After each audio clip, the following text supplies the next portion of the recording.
नमस्कार मित्रांनो, AR auto spare चॅनलवरती आपल्या सगळ्यांचं स्वागत आहे।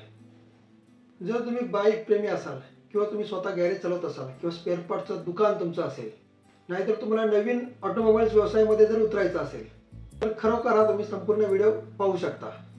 कारण आज आपण आहे ना एकदम हॉट टॉपिकवर बोलणार आहोत। भारतामध्ये बाईक स्पेअर पार्टचं भविष्य आणि नवीन येणाऱ्या इलेक्ट्रिकल व्हेकल्सनी काय बदल घडणार आहेत। सध्या भारतात आहे ना 20 कोटीपेक्षाही जास्त टू व्हीलर्स रस्त्यावरती रोजच्या रोज धावत आहेत। ह्या सगळ्या गाड्यांना रोजच्या रोज काही ना काही स्पेअर पार्ट हे लागतच असतात। कोण लायनर बदलतोय, कोण केबल बदलतोय, कोण प्लग बदलतोय, कोण बल्ब बदलतोय, क्लच प्लेट बदलतोय। खूप सारे असे आयटम आहेत रेग्युलर चालणारे। हे तुम्हाला प्रत्येकाला ह्या स्पेअर पार्टची गरज लागतच असते। त्यामुळे काय माहिती आहे का, ऑटोमोबाईलचं स्पेअर पार्टचं मार्केट ह्या भारतामध्ये 80,000 कोटीपेक्षाही जास्त आहे। आता आपल्याकडे इलेक्ट्रिक स्कूटर्स यायला लागलेले आहेत, इलेक्ट्रिक बाईक यायला लागलेले आहेत। त्यात प्रामुख्याने मेन कंपनी म्हणाल तर ओला आहे, TVS वाल्यांनी काढलेली आहे, बजाजवाल्यांची आहे, होंडाची आहे, हिरोची आहे। असे अनेक ब्रँड्स बाजारात आलेले आहेत। खूप सारे चायना ब्रँड्स पण आहेत। त्यामुळे काय होतं माहिती आहे का, सगळ्यांच्या मनात ना एक असा प्रश्नचिन्ह निर्माण झालेला आहे की आता जर EV मार्केटमध्ये जोरदार आल्या तर ऑटोमोबाईलचं मार्केट बंद पडेल का, काय होईल त्याचं भविष्य या बिझनेसचं। आणि खरोखर इथंच खरी मजा आहे।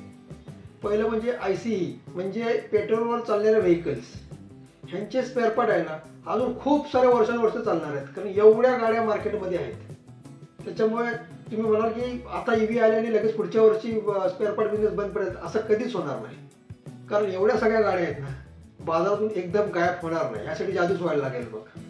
अजून किमान आहे ना पुढची 10 ते 15 वर्ष हा बिझनेस बिनधास्त चालू शकतो। त्याच्यामुळे कुणी असं मनात अजिबात प्रश्नचिन्ह निर्माण करू नये की आम्हाला हा बिझनेस आता सुरू केला तर याचं पुढे भविष्य आहे की नाही। आणि समजा आता EV गाड्या मार्केटमध्ये आल्या तर ह्या गाड्यांना सुद्धा स्पेअर पार्ट लागणारच आहेत। त्याच्यामुळे तुम्ही अजिबात घाबरू नका। आपण हळूहळू अपडेट होत राहायचं असतं स्पेअर पार्टमध्ये।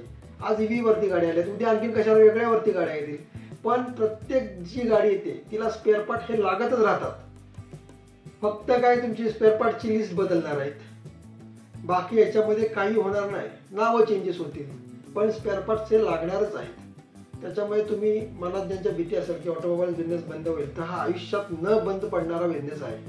आणि बहुतेक सारे असे आयटम आहेत की ती EV आणि पेट्रोल गाड्यांना सेम टू सेम लागतात। उदाहरणार्थ तुम्ही टायर घ्या, हँडल घ्या, ब्रेक शू घ्या, ब्रेक पॅड घ्या, बल्ब घ्या।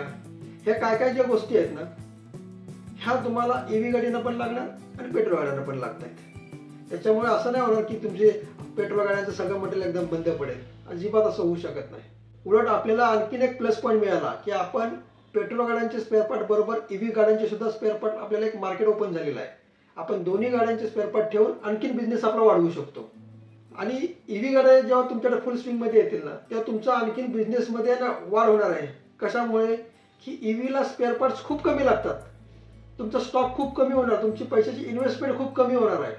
फक्त एवढंच असतं की ज्या स्पेअर पार्ट असतात त्या महाग असतात। EVच्या पेट्रोल गाड्यांच्या प्रमाणे जर बघायला जाल ना तर EV गाड्यांचे स्पेअर पार्ट थोडे कॉस्टली असणार आहेत। पण जरी EV पार्ट महाग असले ना तरी तुमचा मार्जिनचा रेशो असतो ना हा त्यामध्ये खूप असतो।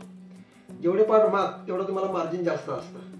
आणि मेन म्हणजे काय माहिती का, अजून EV मध्ये कोणी स्पेअर पार्टमध्ये जास्त मार्केटमध्ये उतरलेलं नाही। जर तुमची इच्छा असेल की तुम्ही पेट्रोल गाड्यांचे स्पेअर पार्ट बरोबर EVचे सुद्धा ठेवायचे असतील तर हाच एक मेन पॉईंट आहे आता तुम्हाला की बिझनेस तुमचा अपडेट करण्याचा।